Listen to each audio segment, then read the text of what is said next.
Welcome back to my YouTube channel. Make sure to like and subscribe to the channel for more interesting stories like these. Now, let's get into today's story video. After finding out my wife lied to me about being a virgin, I slept with her friend. We've been married for 2 years and have been together for 4. She said on our first date that she had never been with anybody else. This was all on her own, with no prompting from me. I had also never been with anybody else at the time and told her about it. However, I never told her or gave her any reason to think that would have been a deal breaker for me. So she had no incentive to lie in the first place, and she had even less motivation to keep lying. We wait till our wedding night to do the deed, so it may be special for her. Then, approximately a month and a half ago, it was revealed that she had lost her virginity 2 years before we met. Okay, that's startling, but I suppose I can live with it. But once the cat is out of the bag, she decides to come clean and tell me that not only was she not a virgin, but she had been with several different guys before we were married. And the worst part of it is that one of them is a guy with whom she insisted that I be friends, and she has forced me to go out on dates with this guy and his girlfriend. The notion of this one in particular makes me sick to my stomach. That being said, after telling me all of this, she says she feels fantastic about herself since the weight of lying is no longer on her shoulders and she feels much better. I simply sat there staring at her for a few minutes, and her mood completely changed. She begins shouting at me and chastising me for making her feel horrible. In about 3 minutes, she called me a kid, a wimp, and a slew of other words I can't even remember. I simply sat there absorbing it the whole time, and my only answer to her was saying I was sorry since this was all so upsetting to me. This results in her throwing a plate at me, which hits me in the head and requires 3 stitches. We had never even raised our voices at each other until that night. She was genuinely sorry for striking me with the plate and apologized as I was leaving the ER. I went to bed once I got home since I had a splitting headache. The following morning, she's already up, wondering what I'm going to do to get over this. I told her I had no clue, since there really wasn't anything to get over other than the fact that she was forcing me to hang out with some person with whom she had in the past. This kind of dialogue continues for a week, and towards the end of the week, she is becoming more irritated. I'll confess that I made this initial error due to stress and continual arguing. I went into the bathroom and sobbed after being called a freak for being a virgin until my wedding night. I know it's not very macho, but everything was hitting me at once. I did it in quietly and not to irritate her.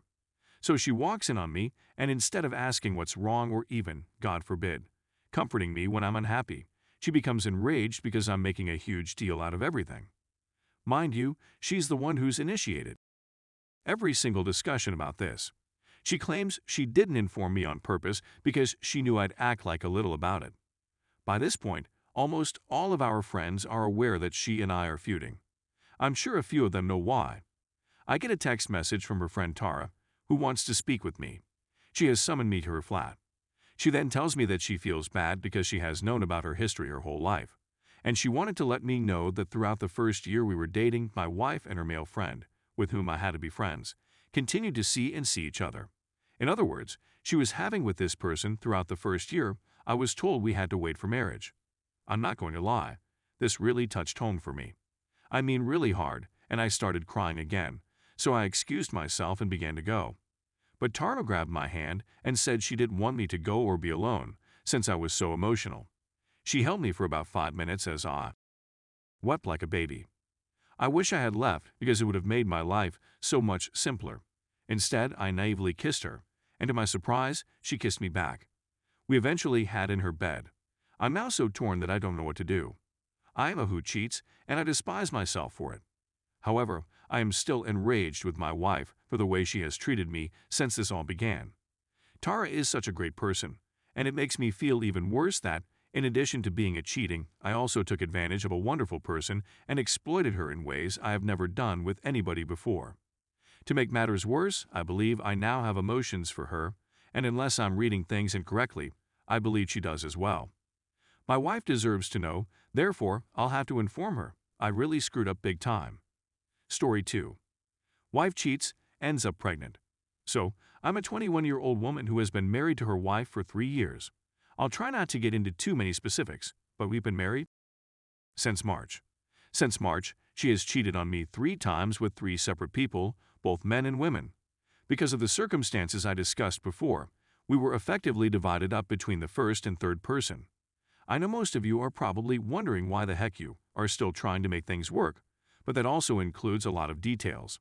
And as much as our tale is one for the books, there is much too much to delve into and far too much to write about. I never know how to condense a big narrative, haha. Anyway, after the third person, I've been trying to figure out whether we can get through this. She wants to be better, and I want to give her a chance, but with more time. That time has suddenly been cut short since she is pregnant. Part of me wishes she will abort it, because wouldn't that be better? Why enslave myself to a child in a relationship that is almost certainly doomed in the first place? While another part of me wants to see if I can make this work, take the child in as my own and attempt to work on us to establish the family we've always wanted, regardless of how it happened. Despite this, it really doesn't matter since she doesn't want to retain it. She's leaning heavily toward abortion, and, to a lesser extent, adoption. But I'm sure if she retains it for adoption, we'll end up keeping it. I'm not sure what I'm searching for here, / I think it's simply some counsel for this bizarre circumstance. Update. Okay, the reason I'm trying so hard to stick it out is because I believe in marriage. We were dating for 2 years before getting married, and she never cheated on me. There was a lot that transpired this year to lead up to the actions she performed. I know she loves me beyond everything else, and vice versa. However, she is not totally psychologically well. I knew who she was when I married her, but I still married her. She's a narcissist with a mental condition and an addiction, and I wasn't there to put her out. She acts in a haphazard manner. She didn't care about any of the individuals she cheated on. While I was gone, they were simply to her. She swatted them all away like flies. At the end of the day, I'm the only one she actually cares about. She's just messed up. You're probably thinking, yeah, well, get out of here. But I've always been there for this girl. She has been 16 years old. In any case, she's finally taking the effort to receive the assistance she needs. She had received assistance a few months ago, but the facility where she went was extremely shady. She also went to get further assistance. She's ready to make a concerted effort to transform who she is. Isn't that worthwhile?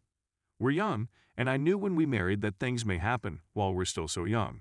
But if we can make it beyond these early years, maybe we'll be all right. And maybe this kid will help put her straight as well as myself. I respect everyone's viewpoints and opinions, and I'm sure if I saw this in someone else's post, I'd advise them to go out as well. Every day, I tell myself the truth, but I'm at a loss. This is why I've come here to seek assistance from Reddit. Update 2. I failed to emphasize that no matter what occurs, the father will not play a part. That has already been determined. And as for the kid, I would never inflict anything on such a lovely, innocent person. Nothing is her fault, and I will never despise her. My wife is a lovely lady, and the kid will most likely be beautiful as well. And it's still half of her. I'm not interested in her father's side. I could easily adopt this as my kid and raise it. I was also not with her every time she cheated. I left over some other things months ago, and I'm still gone, but we've been attempting to solve things off and on for the whole time I've been gone. She never does anything wrong while we live with. We're together 24 hours a day, 7 days a week, so there's no way she could. I have access to her phone and all of her social media accounts. It's ideal when we're physically together. Many things would change if we actually got back together and tried to work it out. She would get the required assistance, most likely therapy for both of us. Perhaps I should see a therapist as well. And she's already agreed to delete all of her social media accounts and share a phone. Though that's a stretch, I don't need a phone anyhow, so maybe. So I just want to look at everything in context. We're married. We're still so young. I left her in the first place, which I should not have done if I really wanted our marriage to thrive, and she's prepared to do whatever it takes now to make this work. So I'm at a loss and don't know what to do.